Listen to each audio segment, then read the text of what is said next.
Au cœur des falaises rouges de Petra, des archéologues ont trouvé une tombe cachée. À l'intérieur, il y avait 12 squelettes. Ils sont restés intacts pendant plus de 2000 ans. Et c'est vraiment étrange. La plupart des tombes de Petra ont été pillées. Alors, qu'est-ce qui rend cette découverte si spéciale? Découvrons-le. Voici l'ancienne cité de Petra. Ces immenses falaises de grès sont inoubliables. Pas étonnant qu'elle soit l'une des nouvelles 7 merveilles du monde. Les bâtiments sont taillés directement dans la roche, ce qui donne déjà au lieu un aspect irréel. Mais Petra est aussi une star du monde archéologique depuis longtemps.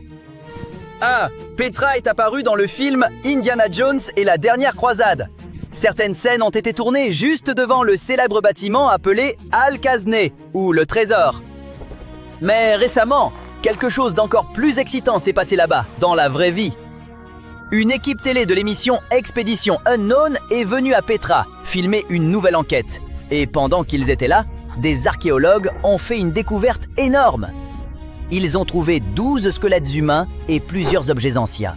Tous étaient enterrés sous le sol devant le trésor, cachés là depuis environ 2000 ans. Les archéologues n'ont pas commencé à creuser tout de suite. D'abord, ils ont utilisé un outil spécial appelé géoradar, une sorte de radiographie du sol. Au lieu de deviner ou creuser, la machine scanne le sous-sol et montre des formes qui pourraient être des tombes ou des espaces vides.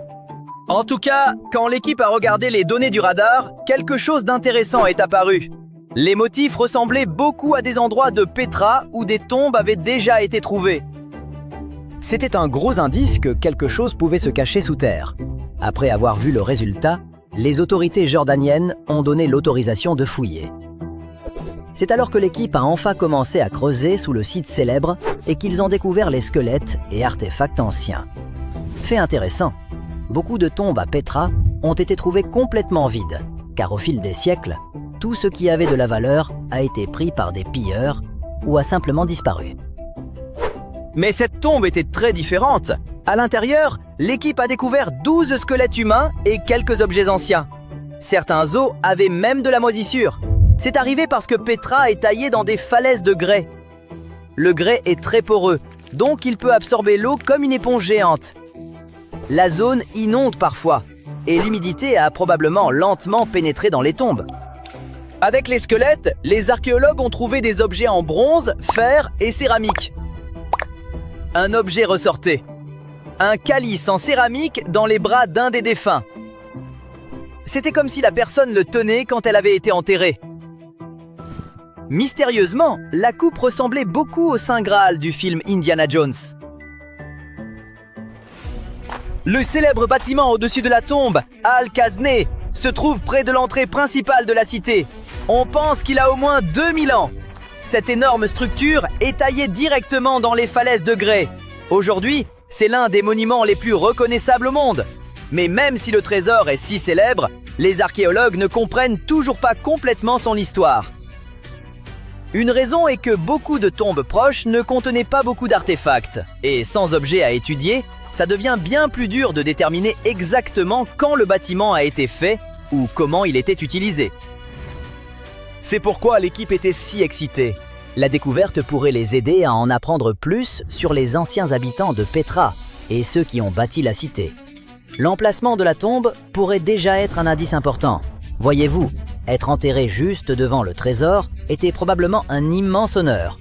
Les restes humains eux-mêmes peuvent aussi raconter une histoire intéressante. Les squelettes reposaient toujours dans leur position originale, sans avoir été déplacés par des pilleurs. C'est pourquoi les scientifiques peuvent les étudier bien plus soigneusement pour découvrir leur âge, comment ils vivaient ou s'ils étaient en bonne santé. On peut aussi mieux connaître l'endroit que ces gens appelaient leur foyer, l'ancienne cité de Petra. Elle a été bâtie il y a plus de 2000 ans par les Nabatéens. À partir du 4e siècle avant notre ère, cette cité du désert est devenue le centre de leur royaume et une étape commerciale importante au Moyen-Orient. L'emplacement a beaucoup aidé. Petra se trouve dans une vallée entourée de montagnes et l'entrée principale est un long canyon étroit appelé le Siq.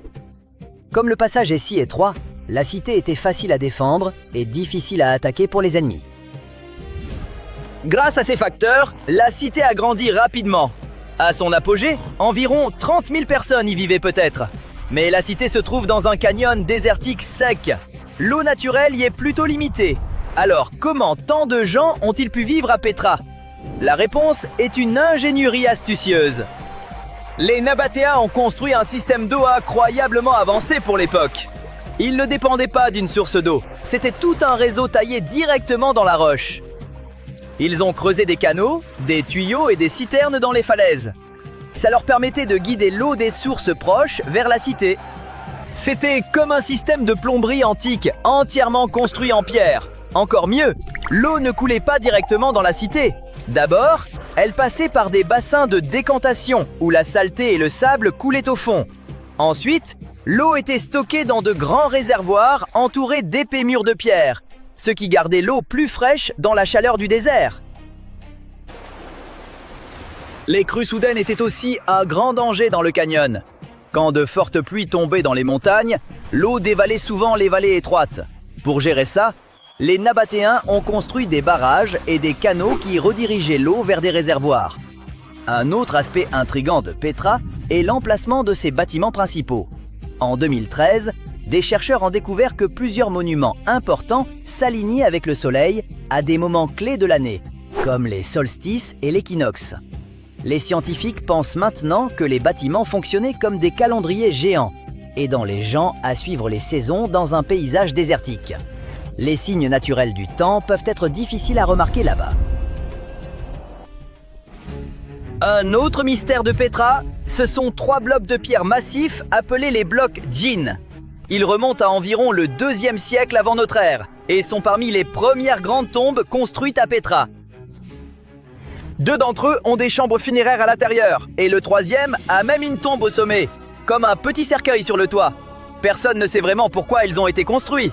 La plupart des experts disent que c'était des tombes, mais certains pensent qu'ils ont pu être taillés pour honorer des divinités ou utilisés dans des rituels.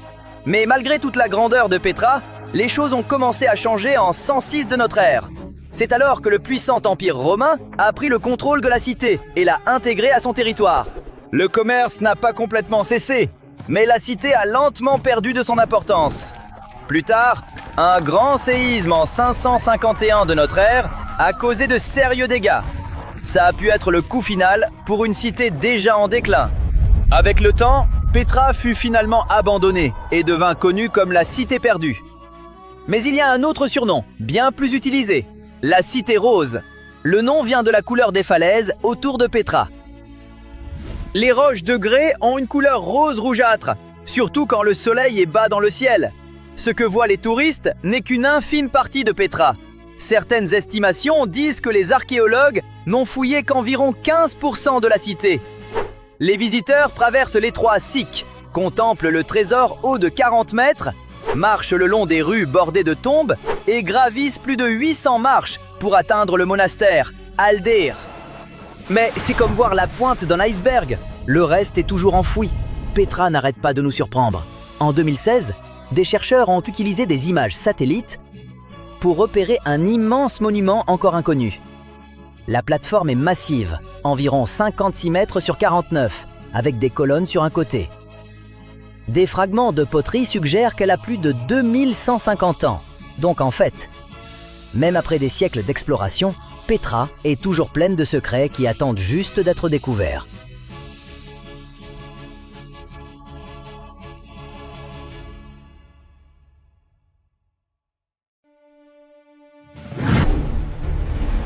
L'océan avait un roi, il y a 190 millions d'années, et cette créature ne faisait que la taille d'un dauphin, mais elle inspirait la crainte à tous les autres. Un collectionneur de fossiles a découvert ces vestiges dans la roche sur la célèbre Jurassic Coast en Angleterre, près d'un lieu appelé Golden Cap dans le Dorset en 2001. Pendant des siècles avant ce jour, les gens marchaient dessus sans jamais remarquer ce trésor. Puis il a voyagé jusqu'à un musée en Ontario, au Canada. Mais il est resté là, jusqu'à ce qu'à la fin de 2025, des scientifiques réalisent qu'ils n'avaient pas sous les yeux un simple reptile marin, mais quelque chose d'unique, le seul spécimen connu de son espèce. La découverte a reçu un surnom, le Sword Dragon du Dorset, et a attiré l'attention du monde scientifique. Les ichthyosaures, le groupe auquel cet animal appartient, vivaient dans l'océan. Mais ils n'ont pas grand-chose en commun avec les poissons. Voyez-les comme l'équivalent marin des cousins des dinosaures. Pendant des millions d'années, ils ont régné sur les mers, comme les requins et les baleines dominent aujourd'hui. Mais le sueur de dragon n'avait pas grand-chose en commun avec ses prédateurs. Cette créature ne mesurait qu'environ 3 mètres de long et avait une apparence assez inhabituelle. Beaucoup d'ichthyosaures avaient des crânes épais et des mâchoires puissantes, parfaites pour broyer leur proie. Au lieu de ça, l'évolution a doté notre animal d'un museau incroyablement long et étroit, fixé sur un corps taillé pour la vitesse. Les chercheurs pensent qu'il utilisait ce museau pour fendre les bancs de poissons et de calmars, assommant ou tranchant ses proies avant de les avaler. Et les yeux de notre sueur dragon fonctionnaient comme des objectifs géants. Ils captaient le moindre rayon de lumière disponible, permettant à l'animal de voir là où la plupart des prédateurs seraient quasiment aveugles. Et dans l'océan, où la lumière du soleil ne pénètre pas très loin sous l'eau, c'est un avantage considérable. Poissons, calmars et autres proies dérivaient dans l'obscurité, pensant être à l'abri du danger. Et notre dragon pouvait les repérer sans problème. Il avait aussi un crâne assez inhabituel. La plupart des animaux, y compris nous, les humains, possèdent un petit os près des narines appelé l'os lacrymal. En temps normal, il n'a rien de particulier. Mais chez le sueur de dragon, il présentait d'étranges petites projections en forme de pointe. Quelque chose que les paléontologues n'avaient jamais observé chez aucun autre ichthyosaure. En paléontologie, ces infimes détails changent tout. Ils deviennent des indices révélant aux scientifiques qu'ils ont sous les yeux une espèce totalement nouvelle ayant vécu il y a des millions d'années. Le squelette du sueur dragon a survécu dans un état quasi parfait et conservé sa forme tridimensionnelle sans être aplati comme beaucoup d'autres fossiles. Les scientifiques pensent même que des traces de son dernier repas se trouvent encore à l'intérieur de ses restes. Ainsi, à un moment donné, cet animal chassait des poissons dans les eaux du Jurassique. Et l'instant d'après, il s'est figé dans le temps. Son dernier repas, enfermé dans la pierre pendant 190 millions d'années. L'histoire est devenue encore plus fascinante quand les scientifiques ont commencé à étudier les os de près. Certains os des membres et des dents présentent d'étranges déformations, ce qui signifie que l'animal a subi des blessures ou des maladies de son vivant.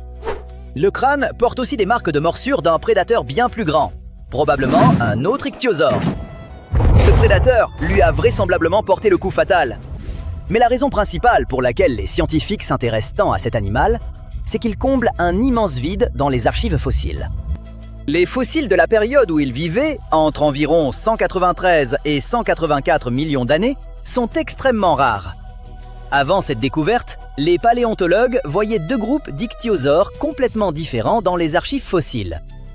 Les plus anciens avant cette période et les plus récents après.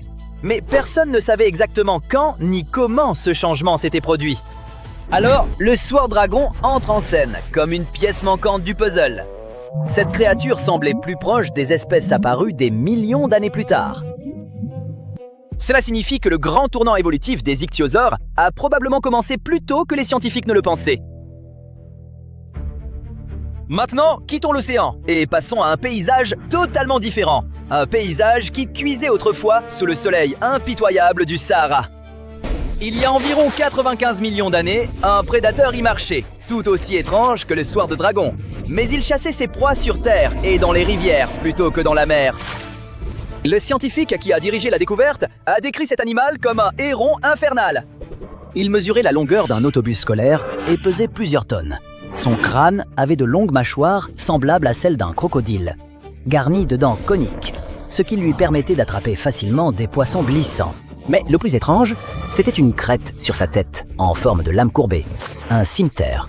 Son apparence était si inhabituelle que les scientifiques n'ont même pas reconnu l'espèce quand ils ont mis au jour les os en 2019. Ils n'ont compris ce qu'ils avaient qu'après être retournés sur le site en 2022 pour collecter d'autres fossiles. Les chercheurs trouvent des spinosaures dans des roches formées près d'anciens littoraux, ce qui montre clairement que ces créatures se nourrissaient en mer. Mais celui-ci a été découvert à des centaines de kilomètres de toute mer préhistorique. Les terres autour étaient autrefois couvertes de forêts et de rivières, pas de dunes de sable. Cela signifie que ce prédateur géant s'aventurait probablement dans des écosystèmes d'eau douce pour y chercher sa nourriture, plutôt que dans les eaux côtières. On dirait donc que ce dinosaure massif pataugeait dans une eau atteignant près de 2 mètres de profondeur, debout sur ses pattes robustes, scrutant la surface à la recherche de poissons. Au lieu de plonger comme un crocodile, il attendait probablement patiemment avant de refermer ses mâchoires en un éclair. Il y a plus de 200 millions d'années, un autre étrange survivant nageait dans des lacs d'eau douce et des rivières calmes de l'actuel Zimbabwe. Une espèce disparue de Dipneust. Contrairement à la plupart des poissons, les dipneustes peuvent réellement respirer de l'air. Ils possèdent des organes qui fonctionnent comme des poumons primitifs, ce qui leur permet d'absorber l'oxygène directement de l'atmosphère quand l'eau devient trop stagnante ou pauvre en oxygène.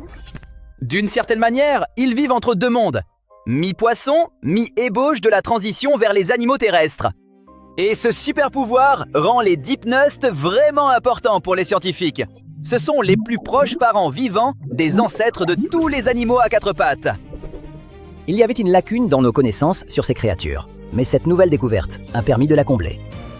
Désormais, on sait que de nombreux dipneustes sont peut-être plus étroitement apparentés qu'on ne le pensait. Et les scientifiques peuvent mieux comprendre comment ces créatures ont survécu pendant des centaines de millions d'années. D'une certaine manière, les dipneustes sont l'un des chefs-d'œuvre de l'évolution.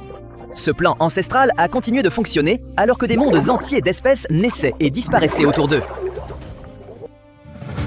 Maintenant, remontons encore plus loin dans le temps, bien avant que les dinosaures ne règnent sur la planète.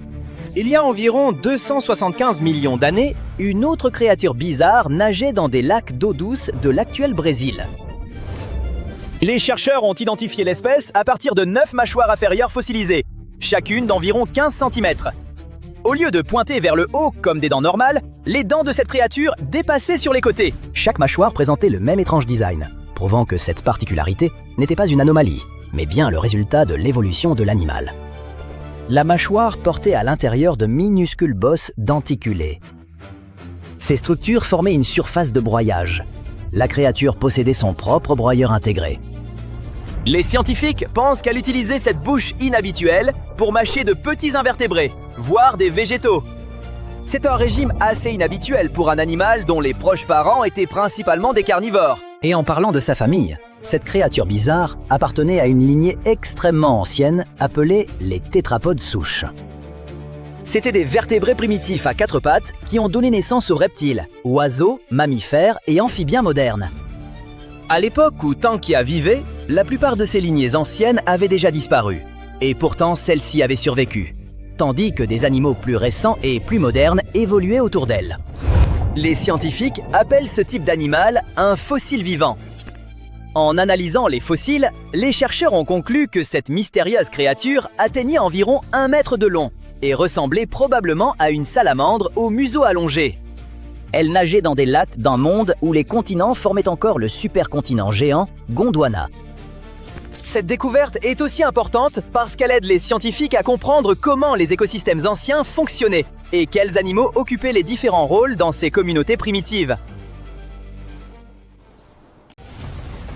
Pendant plus de 3000 ans, personne n'a su que cet endroit existait.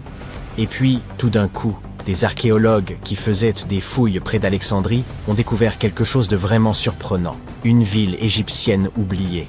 Ce lieu est enseveli sous des ruines grecques et cache des secrets qui pourraient réécrire l'histoire des pharaons et de leurs armées.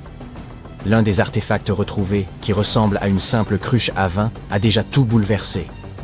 Nous pensions tout connaître de ce qui avait de l'importance sur la carte de l'Égypte ancienne. Pyramides, Thèbes, Luxor, Alexandrie. Mais non, cette carte vient d'être mise à jour. Cette nouvelle ville était un lieu majeur et date d'il y a environ 3400 ans. On vient de la découvrir sur un site appelé Kom El Nugus. Cet endroit est situé à l'ouest d'Alexandrie et se trouve entre la Méditerranée et un lac d'eau salée qui porte le nom de lac Mariout.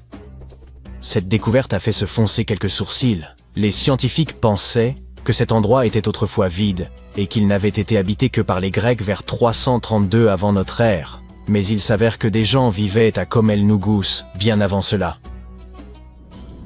Alors que les archéologues fouillaient ces ruines grecques, ils ont remarqué quelque chose d'inattendu. Des murs en briques crues. Oui, vous savez, comme pour les pyramides. Le genre de choses que les Égyptiens construisaient à l'époque du Nouvel Empire. Ces briques de terre crues sont faites de boue, d'argile, de sable et de paille. Ces ingrédients étaient mélangés avec de l'eau et séchés au soleil, pas cuits. Les Égyptiens les ont utilisés pendant des milliers d'années pour construire des maisons, des temples, des palais. Et oui, les pyramides. Bien sûr, d'autres civilisations ont également utilisé les briques de terre crue, mais celles dont se servaient les Égyptiens ont quelque chose de particulier. Ils utilisaient la paille qui poussait dans leur région, différents styles de disposition et de mortier. C'est ce qui a permis aux experts de comprendre que les Égyptiens étaient présents à Kom el-Nougus.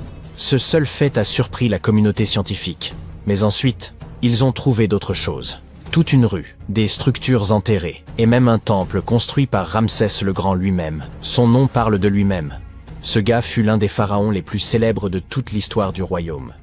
Il a régné sur l'Égypte ancienne pendant 66 ans, a mené de grandes batailles, et il adorait construire toutes sortes de choses, comme ce temple. Les gens l'aimaient tellement que les pharaons suivants ont littéralement prétendu être lui et ont inscrit son nom sur leurs bâtiments. C'est alors que les archéologues ont compris qu'ils n'étaient pas en train d'examiner de simples briques dans un village. C'était toute une ville enfouie. Ils se sont immédiatement mis à creuser davantage.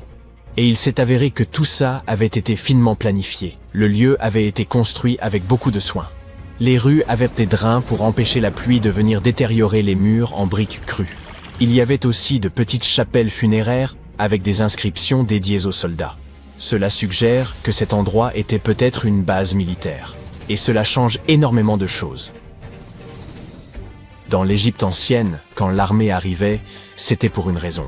Alors, de quoi s'agissait-il? Protection, conquête, contrôle de quelque chose d'important. Dans le cas de cette ville, on pense que c'est le vin, l'eau et le commerce, à la lisière du désert, qui avaient fait marcher l'armée.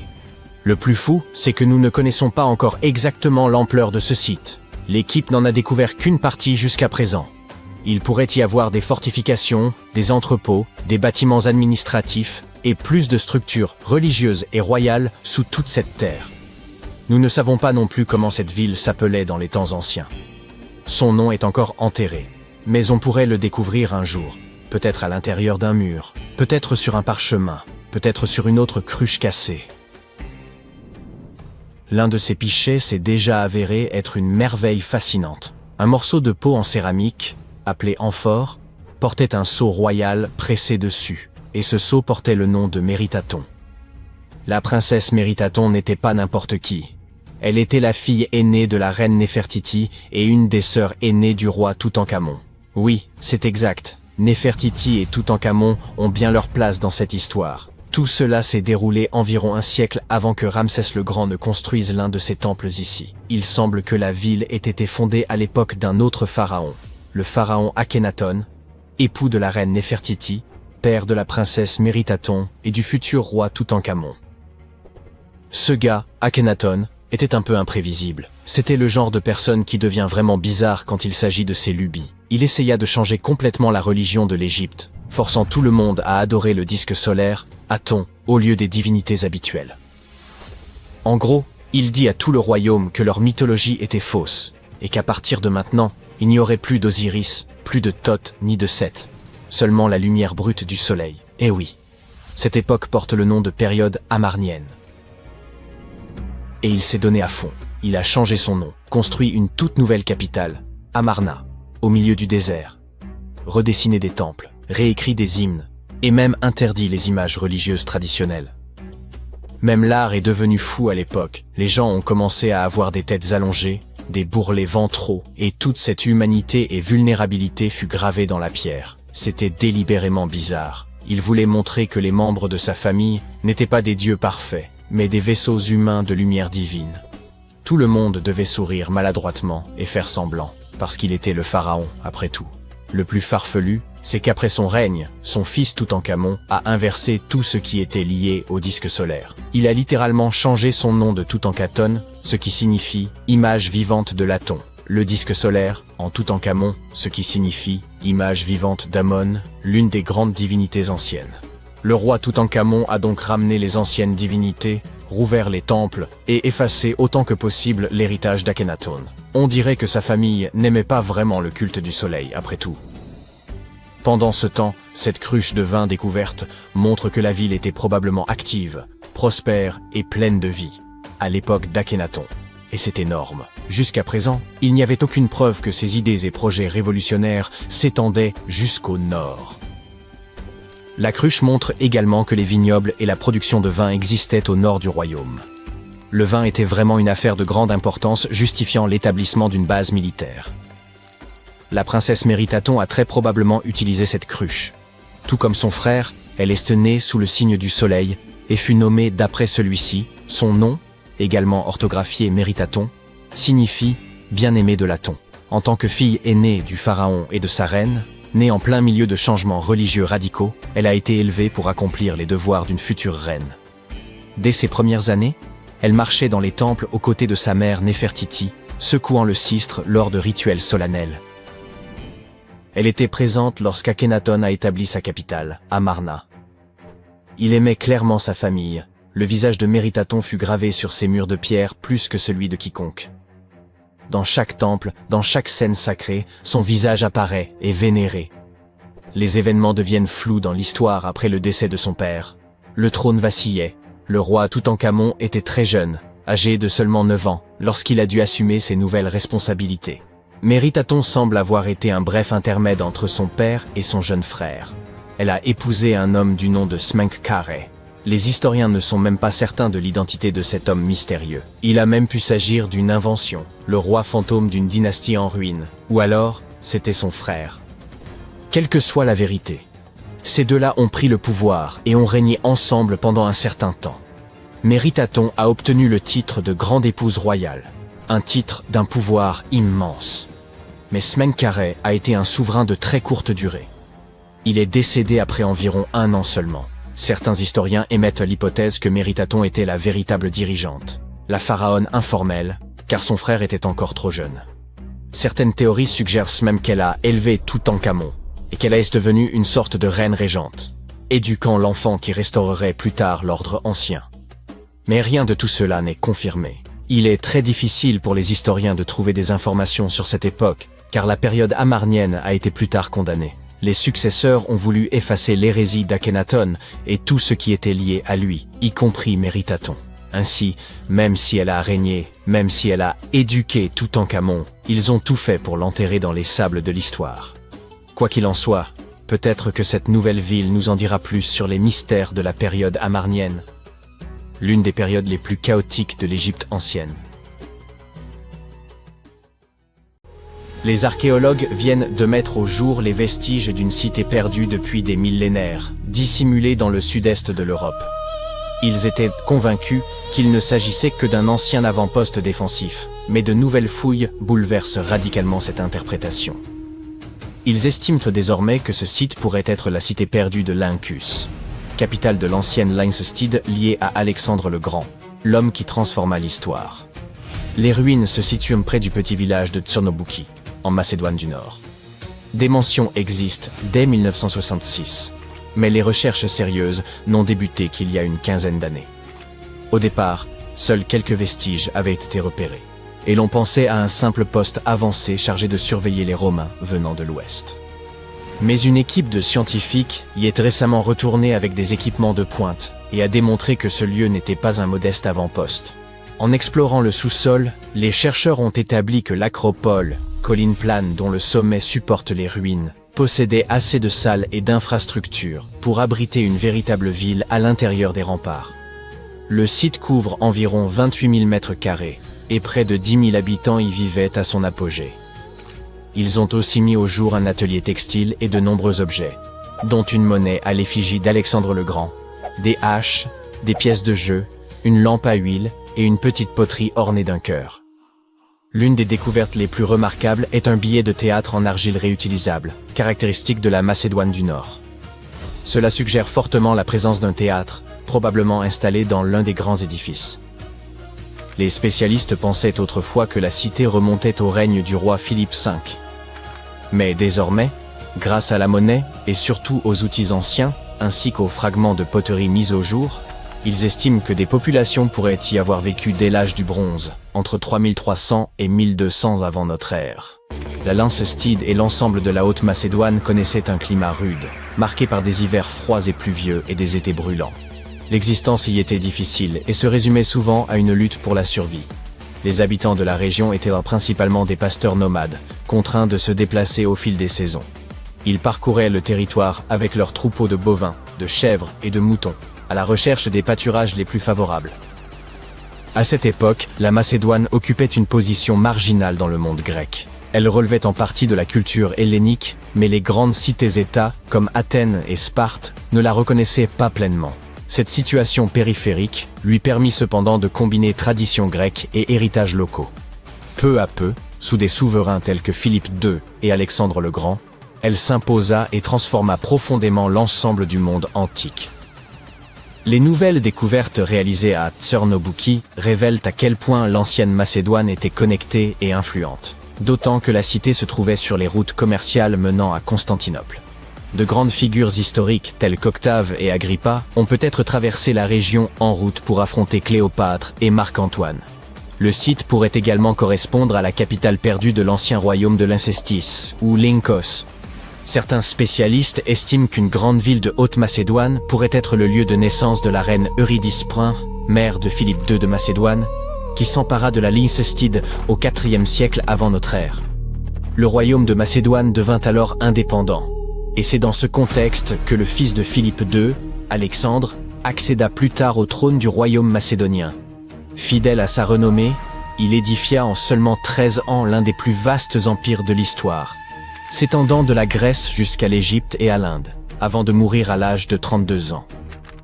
Les chercheurs comptent désormais approfondir l'exploration de ce site majeur afin de mieux comprendre les premières civilisations européennes. Cette découverte remarquable a été rendue possible grâce au lidar.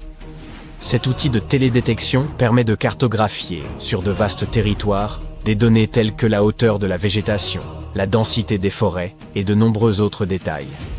Le lidar est un système actif, produisant sa propre énergie sous forme de lumière pour analyser le terrain. Un laser émet des impulsions extrêmement rapides, qui atteignent le sol et se réfléchissent sur des éléments comme les constructions ou les branches d'arbres. Le capteur recueille ensuite cette lumière réfléchie et l'enregistre.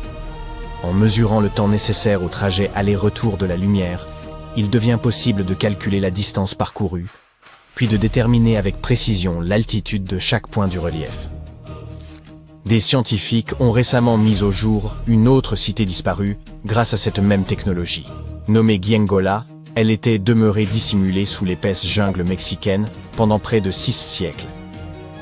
Durant tout ce temps, les chercheurs pensaient n'y trouver qu'une forteresse abandonnée. L'accès demeura impossible jusqu'à ce que le lidar permette, depuis un avion, d'obtenir en seulement 2 heures un modèle tridimensionnel complet du site. Giengola fut édifiée à l'époque précolombienne, entre 1350 et 1521. Elle s'étendait sur 360 hectares, comptait plus de 1100 édifices, près de 4 km de murailles défensives et un vaste réseau de voies intérieures. La cité présentait un plan urbain soigneusement organisé, avec temples, terrains de jeux de balles et quartiers distincts pour les élites et pour le peuple. Elle constituait un centre majeur pour les apothèques, installés dans la région depuis environ 600 avant notre ère. Les familles y vivaient dans des maisons disposées autour de larges patios centraux, entourés de pièces, qu'elles agrandissaient au fil du temps et des naissances. Enserrés par les montagnes, les habitants exploitaient chaque parcelle constructible des pentes, et utilisaient même le drainage naturel pour s'approvisionner en eau. Leur savoir-faire apparaît remarquable, nombre de constructions étant encore debout aujourd'hui. Mais au début du XVIe siècle, le manque d'eau potable et de terres agricoles les contraignit à se déplacer vers Tehuantepec. Les archéologues entendent désormais approfondir l'étude de l'organisation zapotèque, de leur système politique et de leur premier contact avec les Espagnols, en analysant l'ensemble des 1170 bâtiments révélés par le lidar, un travail qui nécessitera plusieurs années. Une autre découverte récente, issue de la même technologie novatrice, concerne une immense cité antique longtemps dissimulée sous l'épaisse canopée de la forêt amazonienne. Un vaste réseau de maisons, de places, de routes et de canaux reposait à l'ombre d'un imposant volcan. Beaucoup de chercheurs pensaient jusqu'alors que les anciens peuples amazoniens vivaient dans de modestes huttes et défrichaient quelques clairières pour subsister. Or cette ville, fondée il y a 2500 ans et occupée durant près d'un millénaire, a infirmé cette vision et profondément modifié les certitudes. Les scientifiques estiment désormais que des dizaines, voire des centaines de milliers d'individus vivaient au sein de sociétés urbaines complexes. Les relevés ont révélé 6000 plateformes rectangulaires d'environ 20 mètres sur 10 et hautes de 2 à 3 mètres, groupées autour de places centrales, reliées par des routes parfaitement rectilignes et des axes se croisant à angle droit. L'une de ces voies atteignait 26 km. L'aménagement de tracés aussi réguliers exigeait un effort considérable, et certaines routes pourraient avoir revêtu une signification spirituelle ou cérémonielle. La prospérité de cette civilisation reposait sur les sols fertiles du volcan voisin, qui pourrait aussi avoir contribué à son déclin. Des fossés défensifs signalent en outre des menaces extérieures, peut-être des tentatives d'intrusion. Les chercheurs s'apprêtent maintenant à étudier les 300 km² adjacents afin de mieux comprendre cette société étendue et complexe, susceptible d'avoir dépassé en ampleur les célèbres civilisations mayas du Mexique et d'Amérique centrale. Il y a 1000 ans, près de l'actuel St. Louis, dans le Missouri, se trouvait une ville animée et dynamique appelée Cahokia. C'était une ville amérindienne, la plus grande et la plus influente de la culture mississippienne. À son apogée vers 1050 avant notre ère, Cahokia abritait jusqu'à 30 000 personnes, ce qui en faisait une ville plus grande que Paris à l'époque. Mais ce qui est intéressant, c'est que Cahokia n'avait pas de grand marché. Habituellement, le commerce était le pilier de toute grande ville, et pourtant celle-ci suscite l'intérêt des archéologues. C'est parce que Cahokia ne se consacrait pas au commerce. C'était une question de culture, de communauté et de fêtes. Les habitants y organisaient d'immenses fêtes qui duraient plusieurs jours. La caractéristique la plus grandiose de la ville était sa place de 50 acres, entourée de pyramides de terre impressionnantes. Cet espace immense pouvait accueillir plus de 10 000 personnes. Imaginez-les toutes réunies là-bas pour des festivités, dansant, buvant des cafés et des thés, festoyant de viande de cerf et pariant sur des sports. Les événements étaient extrêmement animés. Les Cahokiens portaient des costumes impressionnants, coiffaient leurs cheveux de manière intéressante et décoraient leur corps de tatouages. Les athlètes jouaient à un jeu appelé Chunky, où ils lançaient des lances sur un disque de pierre roulant, en compétition pour s'en approcher le plus possible. Le rugissement de la foule emplissait l'air, et les artistes démontraient leur talent. Ces célébrations étaient si sauvages qu'elles ont laissé des traces dans l'histoire. Après la fin des fêtes, les Cahokiens nettoyaient en jetant les restes dans des fosses. Les archéologues ont découvert ces fosses à déchets, et elles étaient remplies de restes alimentaires et de poteries. Une seule fosse contenait les restes de 2000 cerfs, et cela provenant d'un seul événement. Ils ont également trouvé des traces de houx diopon, une plante caféinée qui était échangée depuis des centaines de kilomètres. Cela montre à quel point les Cahokiens mettaient du soin et de la réflexion dans leurs célébrations. Aimeriez-vous vivre dans une ville comme celle-ci? Mais outre les plaisirs et les jeux, Cahokia était aussi profondément complexe et spirituelle. La ville était construite sur un paysage qui mêlait terres sèches et zones marécageuses. Beaucoup de gens croyaient que cela symbolisait la connexion entre le monde des vivants et celui des morts. Les habitants de Cahokia voyaient leur ville comme un pont entre ces deux royaumes. Ils ont construit des monticules de terre, à la fois pour des cérémonies et des rituels, et comme support de construction. Ces monticules s'élevaient des zones marécageuses. Pendant ce temps, les gens s'installaient dans les endroits plus secs. Des chemins surélevés reliaient ces quartiers, créant un lien physique entre la vie et la mort. N'est-ce pas triste que certaines métropoles anciennes, qui rivalisaient en taille avec les villes modernes, aient simplement disparu? L'histoire de Cahokia s'est terminée en silence vers 1350 de notre ère, lorsque la ville a été abandonnée. Tout cela à cause de changements environnementaux et climatiques, d'inondations et d'autres problèmes. Mais l'influence de Cahokia était si grande qu'elle s'est étendue à des endroits éloignés. Certaines de leurs traditions, comme le Chunky et le Teyaupom, ont survécu dans les communautés autochtones jusqu'à aujourd'hui. Aujourd'hui, Cahokia est un site du patrimoine mondial de l'UNESCO. Et ce n'est pas la seule mégalopole que nous avons perdue. Il y a environ 5000 ans, les habitants de la vallée de l'Indus ont construit certaines des premières villes du monde. Mohenjo-Daro était une ancienne ville située dans l'actuel Pakistan. La ville a été construite vers 2500 avant notre ère, et à cette époque, elle était un centre florissant de la civilisation de l'Indus. Bien sûr, elle était bien plus petite que les villes modernes, mais elle était assez grande pour l'époque, environ 40 000 habitants. Il semble que les habitants étaient des gens extrêmement stricts et disciplinés. La planification et l'organisation de la ville étaient incroyables. Elle était aménagée selon un schéma en grille. Les rues et les bâtiments importants étaient alignés selon l'axe nord-sud, probablement pour correspondre au mouvement du soleil et de la lune. Ils ont également construit l'un des systèmes les plus avancés de gestion de l'eau et des déchets de leur époque.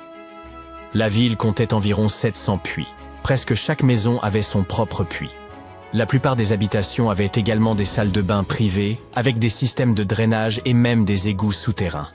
Cela montre à quel point ces personnes étaient compétentes pour rester propres. Et avec toute cette discipline, il semble qu'il n'y ait pas eu de roi, reine ou même de gouvernement central. Ils pouvaient encore avoir une certaine autorité, comme des élites locales ou des responsables élus, mais pas une monarchie stricte classique ni une religion. Au lieu de cela, les gens là-bas se soucièrent de la simplicité et de l'ordre. Ils se géraient eux-mêmes en ayant des méthodes standardisées pour faire les choses, depuis la fabrication des outils et de la poterie jusqu'à la façon dont ils commerçaient. C'est pourquoi, contrairement à beaucoup d'autres villes, Mohenjo-Daro n'avait pas de grands palais, temples ou monuments. À la place, ils avaient des zones publiques appelées citadelles. Les gens se réunissaient dans les citadelles pour des rituels, des réunions et le stockage de céréales. Et il semble que ce mode de vie ait parfaitement fonctionné.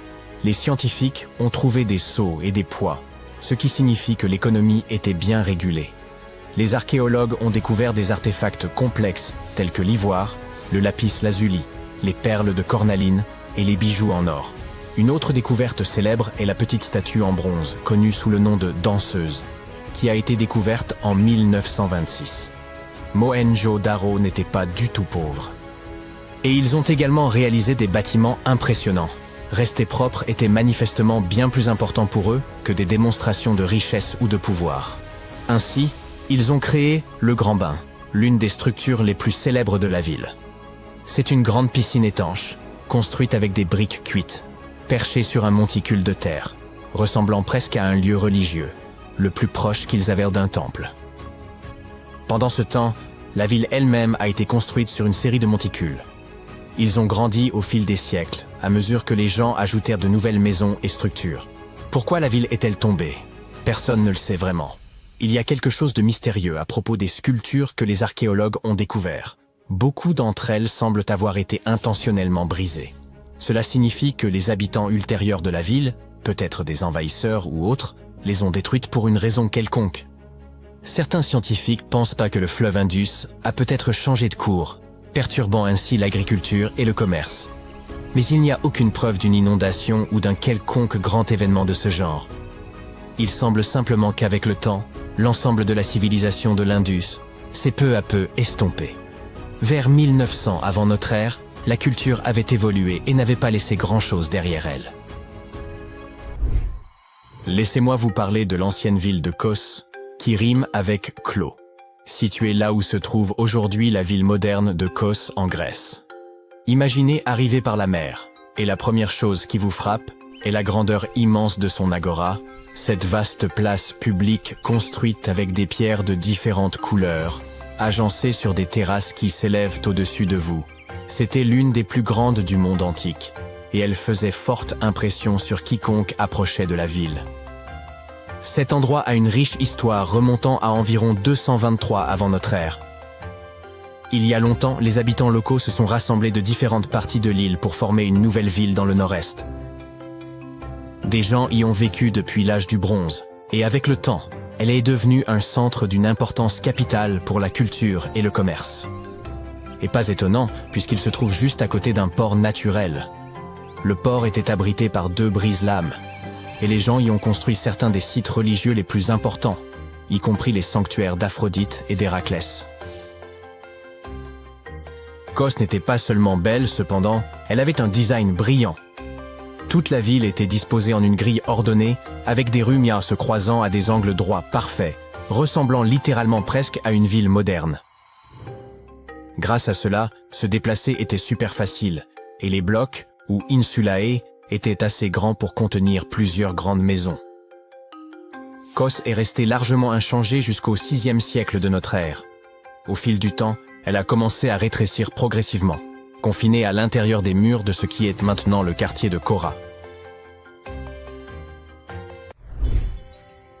Palmyre était une ancienne ville construite autour d'une belle oasis à un moment donné au cours du 3e millénaire avant notre ère. Initialement connue sous le nom de Tadmor, cette ville a prospéré en tant qu'étape majeure sur la route de la soie, reliant le Proche-Orient à l'Asie. C'était un centre florissant de commerce et de culture. Ils avaient un marché, des bâtiments d'assemblée, des portes grandioses. En d'autres termes, cet endroit foisonnait de vie. La ville est passée entre de nombreuses mains au cours de son histoire. Des Byzantins aux califats arabes. C'est probablement pour cela qu'elle possédait une architecture impressionnante. Un mélange intéressant d'influences gréco-romaines, perses et arabes. Le temple de Bel, la grande colonnade et un théâtre de style romain. Mais comme tous les autres, il s'est détérioré avec le temps. L'importance de Palmyre a diminué, et au début des années 1400, elle avait été largement détruite. Mais au moins, ces ruines sont restées. À présent, elles sont classées au patrimoine mondial de l'UNESCO. Des chercheurs ont mis au jour une cité entière, celle de Guyengola, restée enfouie sous l'épaisse canopée mexicaine durant 6 siècles. S'étendant sur 360 hectares, elle regroupait plus de 1100 édifices, 4 km de remparts, un réseau interne de voies de circulation, ainsi qu'un aménagement urbain réfléchi, comportant temples, terrains de jeux de balles et des quartiers distincts réservés aux élites ou aux classes populaires. Pendant des générations, l'on a cru qu'il ne subsistait là qu'une forteresse abandonnée, selon des récits transmis oralement. Jusqu'à peu, il était impossible d'appréhender l'immensité du site sans des années d'exploration au sol. Mais grâce à une technologie récente, un outil de télédétection appelé LIDAR, il a été possible de générer en à peine 2 heures, depuis un avion, une modélisation tridimensionnelle de l'ensemble. Guyengola fut édifié entre 1350 et 1521. Ce site revêtait une importance capitale pour les Zapotèques, peuple implanté dans la région depuis environ 700 avant notre ère. Les familles y cohabitaient dans des demeures organisées autour d'un vaste patio central bordé de pièces. À mesure que les foyers s'élargissaient, de nouvelles chambres étaient ajoutées, faisant évoluer l'architecture domestique. Les analyses ont démontré que dirigeants et habitants de conditions modestes œuvraient de concert à l'essor de la cité. En raison du relief montagneux environnant, ils surent exploiter intelligemment les pentes naturelles pour y implanter leurs constructions, favorisant ainsi l'écoulement des eaux pluviales. Cette ingéniosité a permis de garantir la solidité et la pérennité des habitations, dont bon nombre demeurent encore debout aujourd'hui. Au cœur de la cité se dressent 2 pyramides, sans doute consacrées aux rites et cérémonies que les prêtres accomplissaient en l'honneur de leurs dieux. Les offrandes étaient déposées sur les autels, tandis que le public se rassemblait sur 2 places aujourd'hui affaissées. On y trouve également un palais comportant 64 pièces, dont certaines soutenues par des colonnes circulaires, réparties sur plusieurs terrasses inclinées. On y trouve des patios desservis par de nombreux escaliers, tous reliés entre eux. L'outil de télédétection a également révélé un promontoire circulaire, aménagé sur un affleurement rocheux naturel, qui permettait aux Zapotèques de voir leurs ennemis s'approcher de loin. Les chercheurs ont aussi identifié 2 structures circulaires, probablement conçues pour l'observation astronomique et la mesure du temps. Ils ont aussi mis au jour plusieurs tombes, attestant la présence d'un cimetière urbain. À la fin du XVe siècle, les Zapotèques exercèrent leur pouvoir sur une vaste portion de la côte pacifique et étaient parvenus à défendre leur territoire contre les ambitions expansionnistes des Aztèques. Ils réalisèrent un exploit quasi inespéré, tenir bon durant un siège de 7 mois à Guyengola et en sortir victorieux. Après cette victoire, ayant conservé leur domination sur le sud mésoaméricain, les Zapotèques n'avaient plus besoin de demeurer à Guyengola. Si les montagnes offraient certains avantages, l'accès à l'eau douce et à des terres fertiles pour l'agriculture s'avérait essentiel. La petite ville de Tehuantepec, située à 19 km à peine, réunissait ces conditions. Ils s'y établirent donc peu avant l'arrivée des Espagnols, en 1521. Avec le temps, les pratiques culturelles des Zapotèques commencèrent à décliner. Leur civilisation ne s'éteignit toutefois pas totalement. Aujourd'hui encore, plus de 3000 Zapotèques résident dans l'état mexicain d'Oaxaca, où ils continuent de perpétuer leur langue et leurs traditions. La création du modèle 3D de cette cité perdue ne constitue qu'une étape préliminaire dans la recherche. Les archéologues espèrent que les études à venir permettront de mieux comprendre l'organisation politique et sociale des Zapotèques, la manière dont ils administraient leur cité, ainsi que la nature de leurs échanges avec les Espagnols à leur arrivée. Ils projettent d'examiner les 1170 structures révélées par le balayage LIDAR, ce qui nécessitera plusieurs années. Plutôt que de fouiller le sol, ils auront recours à des technologies non invasives afin d'explorer la ville sans en altérer les vestiges. Grâce à cette même technologie, les scientifiques ont pu révéler l'existence d'une vaste cité ancienne enfouie sous le dense feuillage de la forêt amazonienne. Un ensemble structuré de maisons, de places, de routes et de canaux reposait dans l'ombre d'un imposant volcan. Pendant des siècles, nombre de chercheurs ont cru que les peuples amazoniens vivaient dans de modestes huttes, ne défrichant que de petites parcelles pour subsister. Or, cette cité, édifiée il y a 2500 ans et occupée durant un millénaire, nous prouve le contraire. Les experts estiment que des dizaines, voire plusieurs centaines de milliers de personnes vivaient au sein de sociétés urbaines complexes. Le balayage de la région a permis d'identifier 6000 plateformes rectangulaires, chacune mesurant environ 20 mètres sur 10 et s'élevant à une hauteur de 2 à 3 mètres. Ces constructions étaient regroupées autour de places centrales, avec des routes rectilignes aux angles droits parfaits, connectées par des sentiers. L'une d'elles atteignait même 26 km de long. La réalisation de voies parfaitement droites exigeait davantage que le simple suivi du relief naturel. Certaines d'entre elles revêtaient probablement une valeur rituelle ou spirituelle. Le sol volcanique, particulièrement fertile, favorisa l'essor de cette civilisation, mais il pourrait aussi avoir contribué à sa disparition. Les chercheurs ont en outre révélé les défenses de ces villes comme des fossés barrant l'accès à plusieurs d'entre elles. Il est donc possible que des groupes voisins aient tenté d'envahir ces cités. La prochaine phase consistera à étudier les 300 km² adjacents afin de mieux cerner l'ampleur et la complexité de cette société ancienne, qui pourrait même surpasser par sa taille la célèbre civilisation maya du Mexique et d'Amérique centrale. En 1963, un habitant de Turquie fit une découverte stupéfiante en rénovant sa maison. En abattant un mur de sa cave, il mit au jour une pièce énigmatique. En poursuivant ses fouilles, il tomba sur un tunnel, lequel le mena à la ville souterraine de Derinkuyu. Il s'agit de l'une des cités souterraines les plus profondes et les plus vastes de Cappadoce, et même de toute la Turquie. Les habitants occupaient 8 niveaux souterrains, chacun offrant un accès à des caves, des espaces de stockage, des chapelles, une école, une salle d'études ainsi que d'autres installations. Ces étages étaient interconnectés par un vaste réseau de tunnels. Il est probable que cette cité enfouie ait été conçue comme refuge. Située à une profondeur de 85 mètres, elle demeure invisible depuis la surface. Le site était suffisamment vaste pour accueillir environ 2000 personnes, accompagnées de leur bétail et de leurs vivres. Un puits de ventilation, profond de 55 mètres, assurait l'aération. Selon les archéologues, les premiers niveaux auraient été aménagés par les Phrygiens, avant d'être repris et perfectionnés par les Romains. L'apogée de Derinkuyu s'est toutefois manifesté durant l'ère byzantine. La cité suivante, longtemps tenue pour légendaire, n'était évoquée que dans de rares textes anciens et quelques inscriptions énigmatiques, si bien que son existence demeurait incertaine. Après avoir exploré une grande partie du littoral égyptien, un archéologue du nom de Frank Goddio et son équipe ont soudain aperçu un visage monumental émergeant des profondeurs. C'est ainsi que la ville engloutie de Tonis Héracléion fut révélée, à plus de 6 km au large d'Alexandrie. Parmi ces vestiges reposaient 64 navires, 700 ancres et un fabuleux trésor de pièces d'or. Les archéologues considèrent que les éléments les plus remarquables de cette découverte sont la statue haute de 6 mètres et les vestiges du temple. À son époque, la cité accueillait des rituels et des célébrations dans le sanctuaire d'Amon.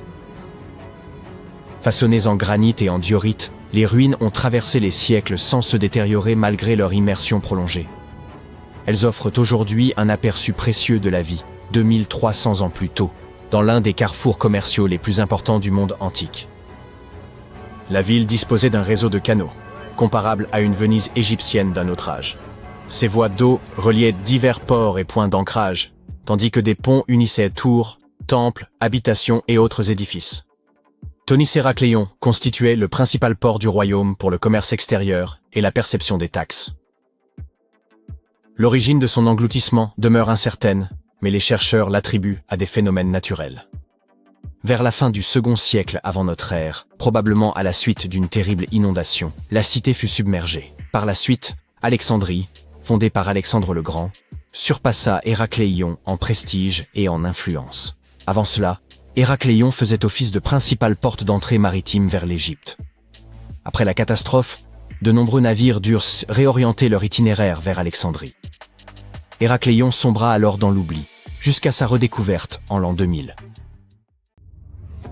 Faisons ensemble une expérience de pensée, voulez-vous? Imaginez que vous êtes en train d'escalader l'Himalaya, et que vous vous êtes perdu. Il semble que vous soyez dans une vallée isolée. Vous avez épuisé toutes vos réserves de nourriture et d'eau, et vous ne savez plus quelle direction prendre. Vous êtes tellement à bout de force que vous ne savez même plus si vous serez capable de rentrer chez vous. Soudain, au loin, vous apercevez un homme à l'air sage qui marche vers vous. Mais vous ne pouvez vous empêcher de fermer les yeux, vaincu par la fatigue. Vous ouvrez les yeux et découvrez un endroit totalement inconnu. Le sage est assis juste à côté de vous. Il vous dit « Bonjour, voyageur, et bienvenue au pays des immortels ». On dirait le début d'un film d'Indiana Jones, n'est-ce pas? Mais que diriez-vous si je vous disais qu'un tel endroit existe, tout au moins selon certaines légendes, croyances et textes anciens? Les textes tibétains mentionnent un lieu appelé Gyanganj, également connu sous le nom de Shambhala ou Shangri-La selon les cultures. Cette ville légendaire est le foyer d'êtres immortels et une terre d'éveil spirituel. Prenez l'un de ces noms, Shambhala, par exemple. Cela signifie « source du bonheur » en sanskrit. On s'attendrait donc à ce que ce royaume céleste soit entouré de toutes sortes de merveilles, avec des jardins et d'imposantes et majestueuses constructions.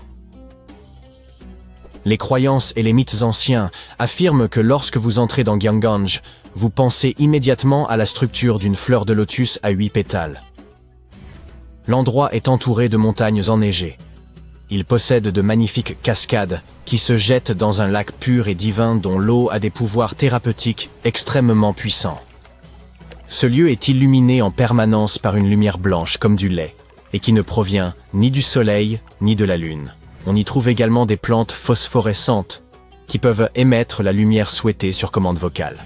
Une centaine d'autres fleurs ravissantes poussent toute l'année dans ces jardins, en plus d'innombrables arbres qui produisent des fruits délicieux. Mais un arbre en particulier se distingue. C'est l'arbre de l'immortalité ou l'arbre de vie. Décrit comme un cristal scintillant, il se dresse au centre de Gyanganj et unit le ciel, la terre et le monde souterrain.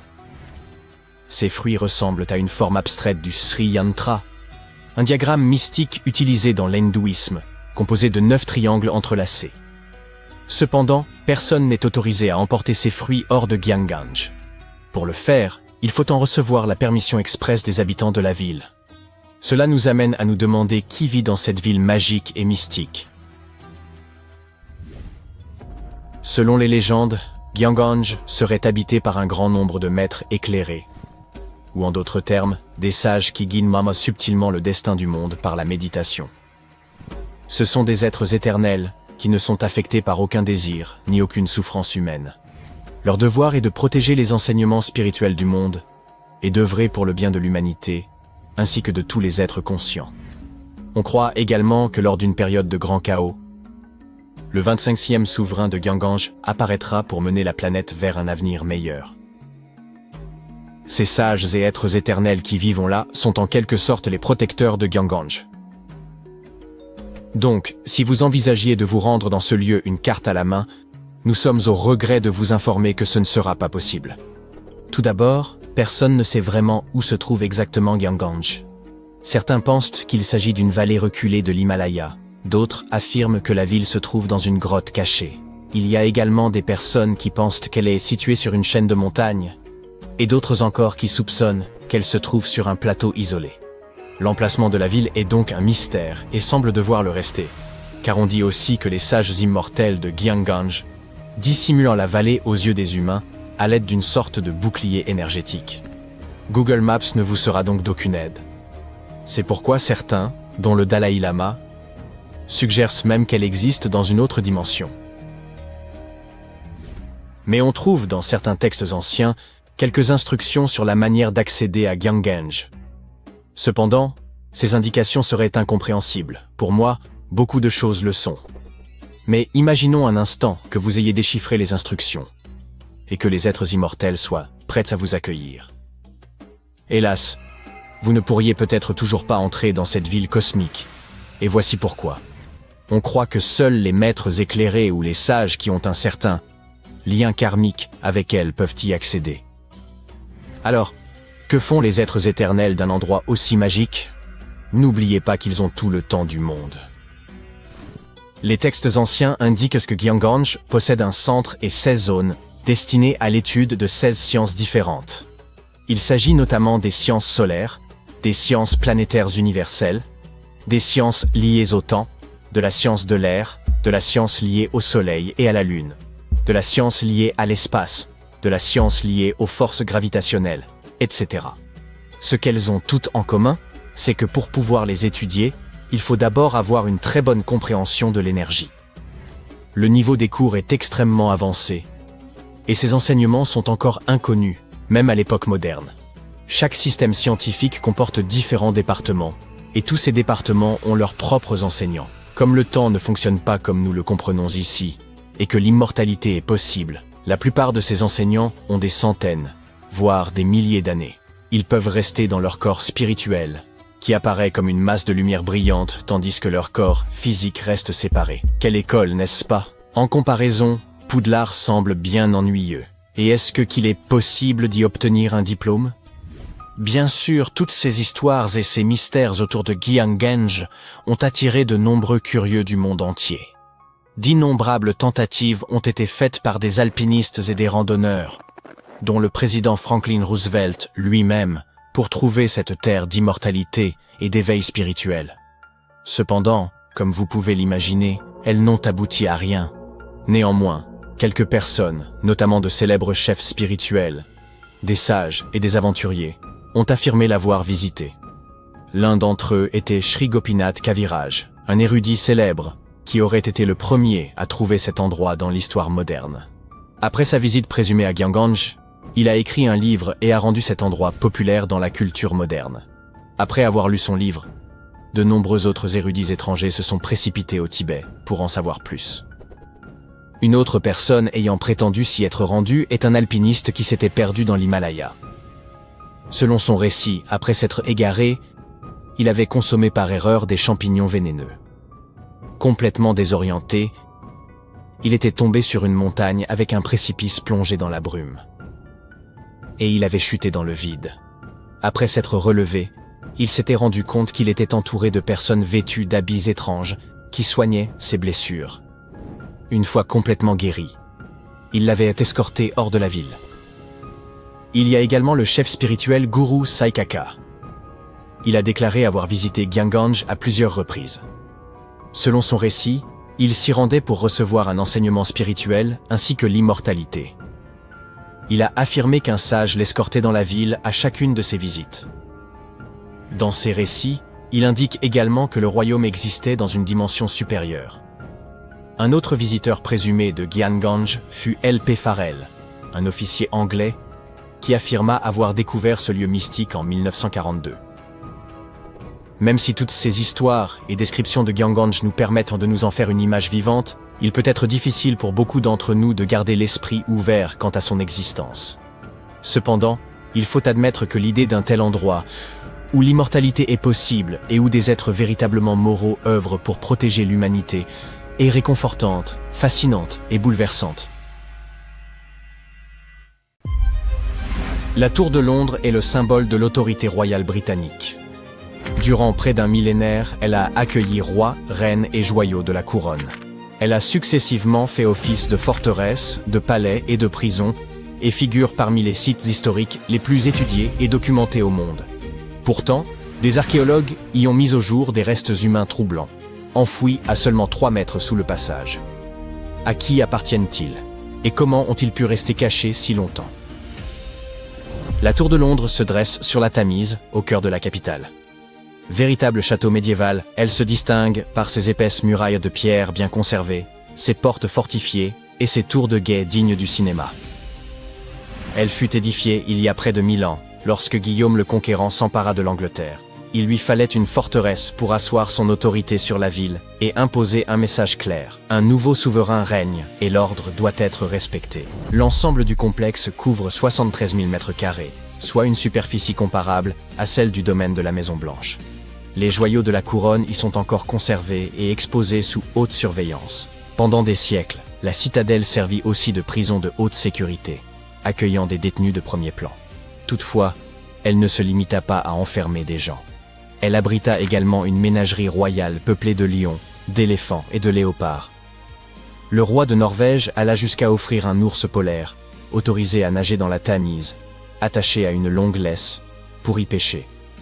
Parmi les principales attractions figure la Tour Blanche, imposant donjon de pierre culminant à environ 27 mètres, qui demeura durant des siècles le plus haut édifice de Londres. Les souverains faisaient blanchir ces pierres afin qu'elles resplendissent, la transformant en un repère éclatant dominant la ville sombre et boueuse. Un autre lieu incontournable est la chapelle de Saint-Pierre-aux-Liens, église historique de la Tour, qui servit de sépulture à la fois pour des prisonniers illustres et des aristocrates. C'est précisément à l'extérieur de cette chapelle que les archéologues ont effectué une découverte glaçante. L'affaire débute en 2019, lorsqu'un contrôle de routine met au jour 2 sépultures. En 2025, lors de nouvelles fouilles, la situation prend une tournure bien plus troublante. Plus d'une vingtaine de squelettes apparaissent, entassés et mêlés à des fragments plus anciens, preuve que le site a été utilisé à maintes reprises. Ces tombes couvrent une longue période, du XIIIe au XVIIe siècle, ce qui exclut l'hypothèse d'un événement unique. Il s'agirait plutôt d'un lieu réutilisé de manière récurrente dans le Londres médiéval. Un ensemble retient particulièrement l'attention. Un groupe d'au moins 6 individus datant du XIVe siècle, dont la disposition désordonnée contraste avec les autres. Cette datation coïncide avec l'époque de la peste noire à Londres, suggérant un possible lien, même si les chercheurs restent prudents quant à leurs conclusions. À l'inverse, certaines sépultures ne présentent aucun signe de précipitation et témoignent même d'un certain coût. Plusieurs individus furent inhumés dans des cercueils. Dans un cas, le bois s'est entièrement décomposé, laissant dans l'argile l'empreinte nette d'un cercueil, comme une ombre figée. Selon le rapport, cette trace aurait contenu un individu jeune, enterré au XIIIe siècle. La chapelle elle-même apporte des indices. L'édifice actuel correspond en réalité à la version la plus récente construite à cet emplacement. Il est probable que 3 ou 4 chapelles plus anciennes s'y soient succédées. Et les fouilles ont d'ailleurs révélé, en profondeur, des murs disparus, ainsi qu'un ancien niveau de sol. Que peut-on encore apprendre de ces individus? C'est ici que la science intervient.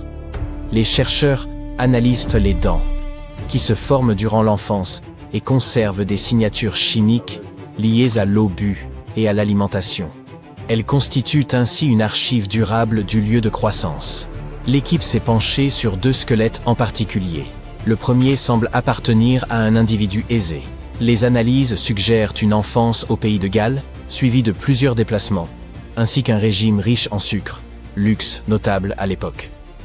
Le second présente un profil tout différent. Ses os révèlent un stress chronique et une enfance nettement plus éprouvante. Ces 2 personnes occupaient donc des positions opposées dans la hiérarchie sociale, l'une privilégiée, l'autre beaucoup moins. Pourtant, leurs restes ont fini par se côtoyer, réunis des siècles plus tard par la découverte archéologique. Chaque année, des millions de visiteurs arpentent la tour de Londres. Ils y prennent des photographies et parcourent les lieux sans se douter qu'ils marchent peut-être au-dessus de vastes sépultures. Cela soulève une question évidente. Si un site aussi célèbre peut dissimuler d'anciens cimetières, combien d'autres endroits recèlent encore de tels secrets? La tour est loin d'être le seul monument à en abriter. En 2019, l'incendie de Notre-Dame de Paris a entraîné un vaste chantier de reconstruction. Ces travaux ont conduit à soulever certaines parties du sol, révélant un secret saisissant. Plusieurs tombes abritant 2 sarcophages en plomb à forme humaine, scellés comme des capsules temporelles. À l'intérieur, des éléments étonnamment préservés ont été découverts, tels que des tissus, des cheveux et même des feuilles déposées sur la tête. Ces indices suggèrent un statut élevé. Contre toute attente, les chercheurs ont pu identifier l'un des défunts comme étant Antoine de la Porte, dignitaire ecclésiastique décédé en 1710. Le second cercueil a donné lieu à une véritable enquête. Surnommé le Cavalier, en raison des traces laissées sur ses os par une pratique prolongée de l'équitation, cet individu pourrait selon des analyses récentes, correspondre à Joachim du Bellay, poète renommé du XVIe siècle. Nous avons donc des tombes dissimulées à Londres et à Paris. Ce qui reste compréhensible, ce sont des villes anciennes et densément peuplées, habitées depuis des siècles. Mais un lieu sur Terre n'était pas censé livrer de pareilles histoires. L'Antarctique. Presque le bout du monde, sans présence humaine à des centaines de kilomètres. Pourtant, en 1985, un scientifique chilien y a découvert des restes humains sur une plage sans glace de l'île Livingston, aujourd'hui appelée Yamana Beach.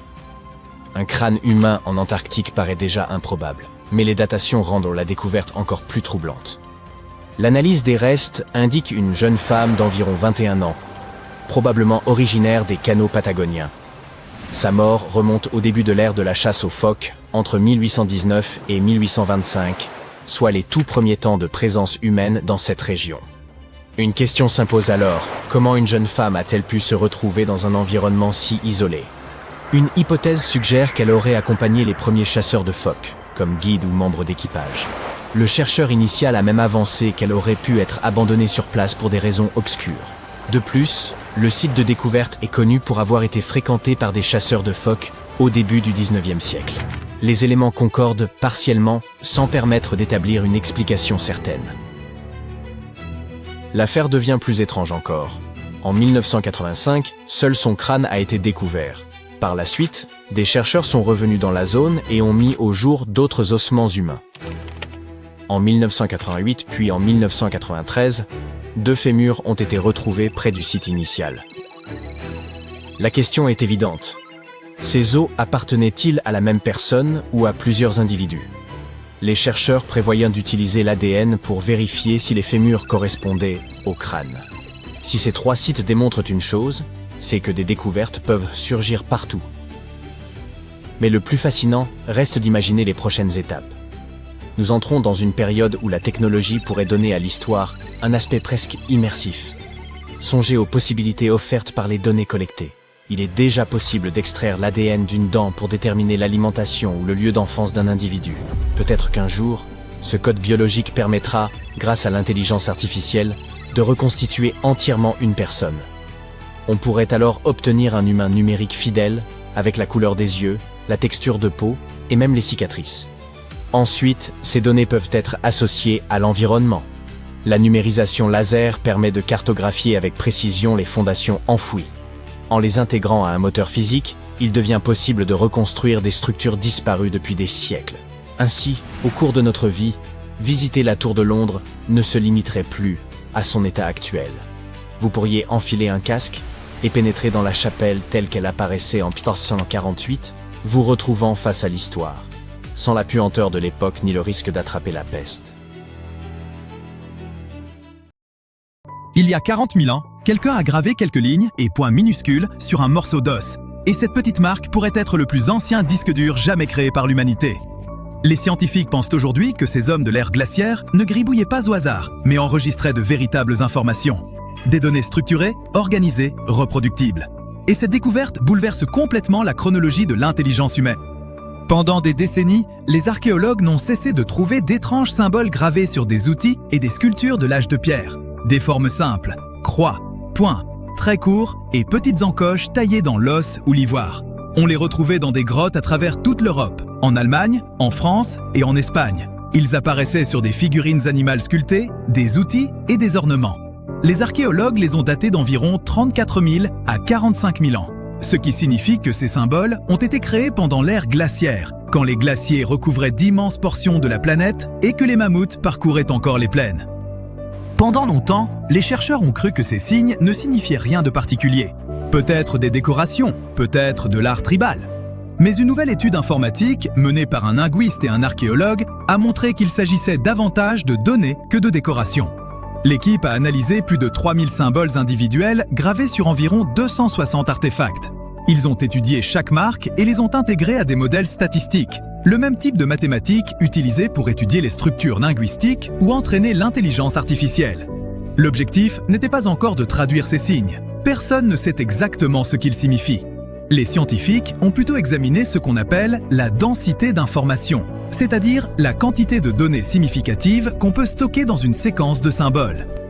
Quand les chercheurs ont analysé les résultats, ils ont constaté que les séquences de symboles avaient presque la même densité d'informations que le proto-cunéiforme. C'est le plus ancien système d'écriture connu, originaire de Mésopotamie antique vers 3000 avant notre ère, soit environ 40 000 ans plus tard.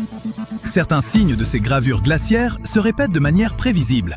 Croix, croix, croix, trait, trait, point.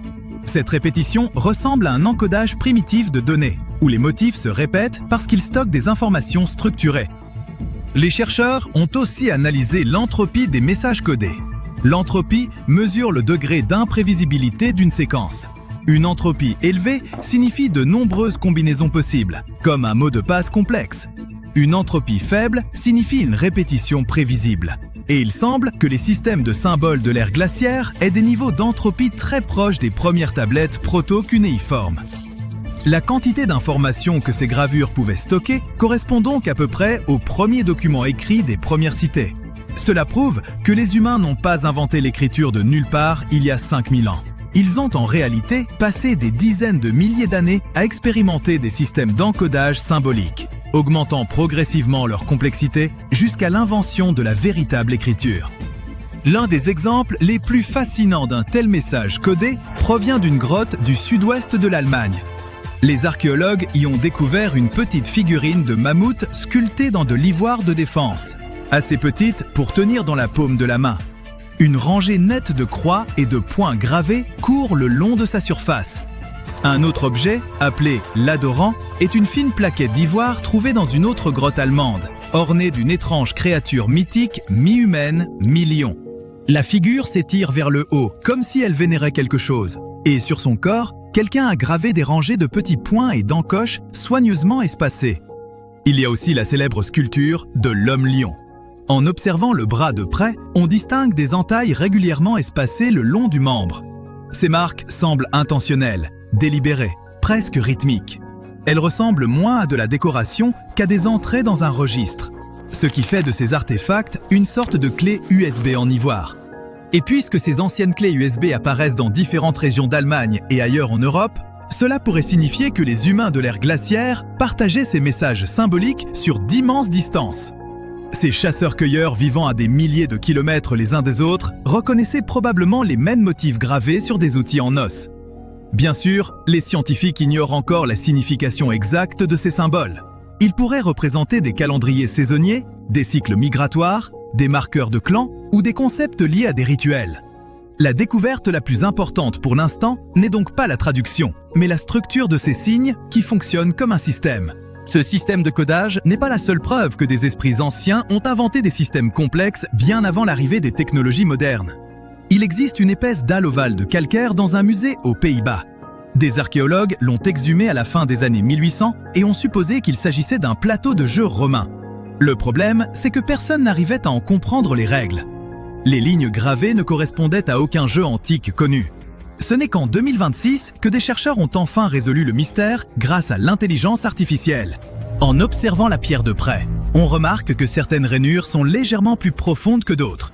Cela signifie que des joueurs ont fait glisser des pièces le long de ces lignes à répétition, usant la pierre au fil du temps. Des experts en conservation ont réalisé des scans 3D extrêmement détaillés de la surface du calcaire pour analyser ces traces d'usure. Ces scans révèlent des différences de profondeur plus fines qu'un cheveu humain. Chaque petite rainure est devenue un indice sur la façon dont les joueurs déplaçaient autrefois leurs pièces. L'équipe a ensuite fait appel à un système spécial de simulation de jeu par intelligence artificielle, conçu pour comprendre les jeux de plateau. Ils ont alimenté le système avec les règles d'environ 100 jeux historiques et lui ont demandé de tester des possibilités sur une copie numérique du plateau romain. L'IA a joué des milliers de parties simulées contre elle-même, essayant à chaque fois différentes combinaisons de règles. Pour chaque ensemble de règles, elle suivait les déplacements des pièces et comparait ses trajectoires aux traces d'usure sur la vraie pierre. Elle a répété ce processus environ 1000 fois par ensemble de règles, jusqu'à ce que certains motifs finissent par correspondre parfaitement. Le système a réduit toutes les possibilités à un petit groupe de jeux de blocage apparentés. Dans ce type de jeu de stratégie, 2 joueurs déplacent des pièces le long de parcours fixes, en essayant de piéger les pièces adverses dans des coins ou des impasses. Si vous avez déjà joué aux morpions ou aux dames, vous comprenez le principe. Contrôler l'espace, anticiper le prochain coup de l'adversaire et refermer le piège. Les simulations montrent que les Romains jouaient très probablement avec de petits jetons en verre, en os ou en céramique, glissant le long de ces rainures gravées. Et cette découverte est plus importante qu'on ne le pense. Les historiens croyaient que les jeux de blocage étaient apparus au début du Moyen-Âge européen, des siècles après la chute de l'Empire romain. Mais ce plateau de calcaire leur a montré que de tels jeux existaient près de 1000 ans plus tôt. Les joueurs romains disposaient donc de jeux de stratégie qui les aidaient à développer l'anticipation, la reconnaissance de schémas et la réflexion sur différentes combinaisons et possibilités. Voyageons maintenant encore plus loin dans le temps, bien avant les cités romaines et toute forme d'écriture. Notre destination, les gorges d'Olduvai, dans le nord de la Tanzanie, l'un des plus anciens sites archéologiques majeurs de la Terre. En 2025, des chercheurs étudiant la zone ont découvert quelque chose d'inattendu dans des sédiments anciens. Un ensemble d'outils fabriqués à partir d'os longs d'éléphants et d'hippopotames, datant d'environ 1,5 million d'années. Les scientifiques ont trouvé 27 outils en os, certains mesurant près de 38 cm, taillés en lames tranchantes. Les premiers humains les utilisaient très probablement sur des carcasses animales ou pour travailler des matériaux résistants. À première vue, il semble simple, mais il apparaît que les artisans les ont façonnés par percussion, le même procédé utilisé pour tailler les outils en pierre. La percussion consiste à frapper un matériau avec précision pour en détacher de petits éclats et former progressivement un tranchant. L'os se comporte très différemment de la pierre. Il contient du collagène, ce qui le rend légèrement souple et élastique. Si on frappe trop fort, il se brise de façon imprévisible. Trop doucement et rien ne se passe. Celui qui fabriquait ces outils comprenait donc le comportement du matériau. Il adaptait sa technique pour façonner l'os sans le détruire. Les archéologues pensent qu'Homo erectus, une espèce humaine primitive aux proportions corporelles proches des nôtres, a créé ces instruments. Il semble aussi que les artisans préféraient les os longs et épais, les parties les plus solides du squelette animal. Pour faire ce choix, il faut comprendre l'anatomie et la résistance des matériaux. Les ingénieurs d'aujourd'hui utilisent encore cette même logique pour choisir les matériaux de leurs machines. Quand on rassemble toutes ces découvertes, on constate que nos ancêtres ont conçu des systèmes, inventé des technologies, stocké des informations et joué à des jeux complexes bien avant l'apparition de la civilisation moderne. Nous ne sommes donc pas devenus intelligents du jour au lendemain. Nous construisons notre savoir depuis des dizaines de milliers d'années. Un trou vertical d'une régularité parfaite, caché au cœur des montagnes du Caucase septentrional, s'enfonce dans la terre comme si une foreuse avait visé droit vers son noyau. Certains vont jusqu'à rapprocher ce puits des couloirs internes des pyramides d'Égypte. Serait-il possible qu'un lien existe entre ces structures? Ainsi, le grand public découvrit ce gouffre mystérieux grâce à un amateur local de spéléologie, Arthur Jemoukov, qui arpentait le Caucase du Nord en 2011. Les flancs abrupts du mont Kara-Hora, marqués par les vallées glaciaires et des falaises éprouvées par des millénaires d'intempéries, offrent un refuge idéal pour dissimuler quoi que ce soit. C'est là que Jemoukov mit au jour ce qui semblait être l'entrée d'une grotte souterraine. Il fit appel à une équipe de spéléologues et tous descendirent dans le puits. D'abord convaincus d'avoir affaire à une simple formation naturelle, ils commencèrent à douter en progressant, tant l'ensemble évoquait une construction humaine méticuleuse. D'imposants blocs de pierre paraissaient assemblés avec une précision telle qu'aucune lame n'aurait pu s'y glisser. Certaines sources affirment aussi que le conduit chute presque à la verticale, avec des parois étonnamment lisses, comme si une machinerie colossale les avait polies bien avant l'ère moderne. En réalité, cet aspect provient de fractures géologiques naturelles. Plus troublantes encore sont des ouvertures, rappelant des conduits de ventilation, semblant destinées à faire circuler l'air à travers l'ensemble. Les grottes naturelles présentent rarement une telle organisation des flux d'air. Ce seul élément alimente le débat parmi les chercheurs quant à une éventuelle conception intentionnelle. Et dans ce cas, ces bâtisseurs auraient dû appartenir à une civilisation d'un niveau technologique remarquable. Certains affirment que Jemoukov consigna sa découverte avec minutie dans un journal, mais même s'il a réellement existé, celui-ci a été perdu. rendant son contenu inaccessible. En vérité, on dispose de si peu d'informations sur cet homme, son histoire ayant été très peu relayée dans les médias, que certains ont même douté de son existence. Peut-être a-t-il aperçu quelque chose qu'il n'aurait pas dû voir. Aucune vérification n'est possible. Il fut renversé par une voiture et mourut à peine 4 ans après sa découverte. Ce drame n'a fait qu'intensifier rumeurs, spéculations et théories du complot. Les géologues s'efforcent naturellement d'apporter une explication plus rationnelle à ce puits. Le Caucase appartient à l'immense ceinture alpine qui s'étire du sud-est de l'Europe jusqu'au cœur de l'Asie. Cette chaîne s'est formée à la suite de la collision de plaques tectoniques, lesquelles demeurent aujourd'hui encore en perpétuel mouvement, se comprimant sans relâche. La région subit donc régulièrement de violents séismes. Par ailleurs, l'action combinée de l'eau, de la pression et de réactions chimiques peut, sur des millions d'années, creuser des conduits verticaux. Les rivières souterraines dissolvent les roches les plus tendres, tandis que les couches plus résistantes se polissent et finissent par former de profondes cheminées. Toutefois, l'érosion engendre en général des formes irrégulières, alors que Kara-Ora présente une symétrie, des angles marqués et des assemblages pierreux évoquant davantage une œuvre architecturale qu'un simple phénomène naturel. Pénétrer dans ce conduit demeure aujourd'hui extrêmement périlleux. Il faut affronter des à-pics vertigineux, des corniches instables et un air qui se raréfie à mesure que l'on descend.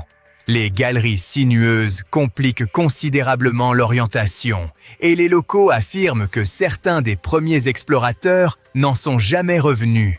Aujourd'hui, les équipes modernes privilégient l'usage de radars à pénétration de sol et de capteurs à distance afin d'étudier le site sans s'y engager physiquement.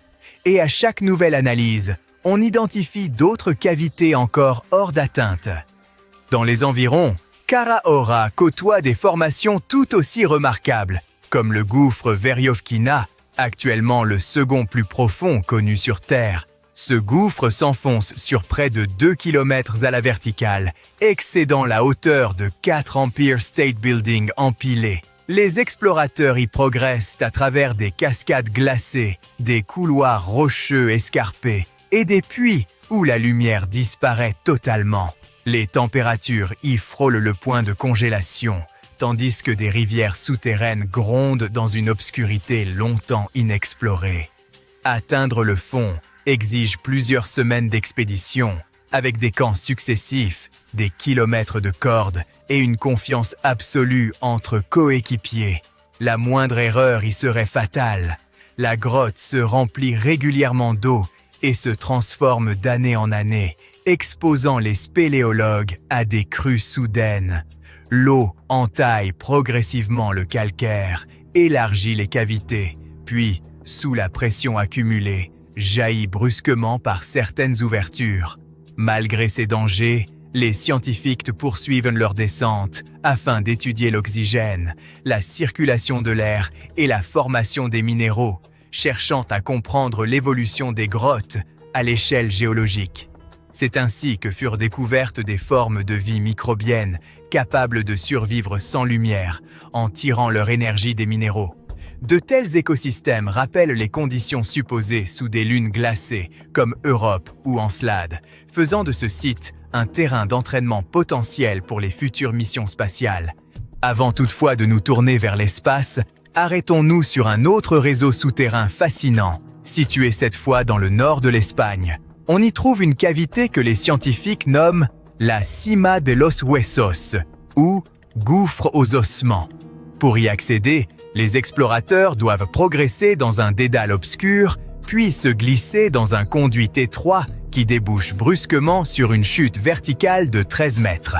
Au fond de ce piège naturel, une rampe rocheuse abrupte conduit à une salle exiguë et boueuse, renfermant la plus vaste et la plus ancienne accumulation de fossiles humains primitifs jamais mis au jour. Ce lieu constitue une véritable capsule temporelle, abritant les restes d'au moins 28 individus disparus bien avant l'aube de l'histoire moderne. Plus de 6500 fragments fossiles y ont également été recensés, mêlés aux ossements d'au moins 166 animaux de l'ère glaciaire, ours des cavernes, lions, loups ou renards, probablement tombés accidentellement dans le gouffre. Pourtant, les restes humains posent une énigme, car ils semblent y avoir été déposés bien avant ceux des animaux. Leur identité demeure débattue.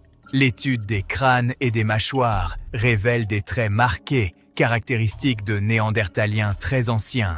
L'analyse a pris une tournure encore plus remarquable lorsque de l'ADN mitochondrial a pu être extrait de ces ossements. Celui-ci établit un lien non seulement avec les premiers Néandertaliens, mais aussi avec les Denisoviens, population énigmatique identifiée à des milliers de kilomètres en Sibérie. Cette découverte suggère que les déplacements et les métissages de nos ancêtres étaient bien plus complexes qu'on ne l'imaginait. L'intrigue ne se limite cependant pas à la génétique. Cette cavité pourrait aussi receler la première énigme criminelle connue, ainsi que les plus anciennes pratiques funéraires. Parmi les milliers d'ossements, les archéologues n'ont trouvé ni outils usuels, ni restes alimentaires, à l'exception d'une unique hache en quartzite soigneusement façonnée et surnommée Excalibur. Sur cette base, certains chercheurs avancent que les corps auraient été volontairement déposés dans le puits, accompagnés de cet objet dans un cadre rituel, témoignant d'une forme de compassion bien antérieure à ce que l'on supposait. Par ailleurs, l'un des crânes, désigné sous le nom de cranium 17, présente 2 fractures identiques et mortelles, évoquant des coups délibérés. Afin d'établir une chronologie précise, les scientifiques ont eu recours à des techniques avancées, telles que la résonance de spin électronique et la datation uranium série.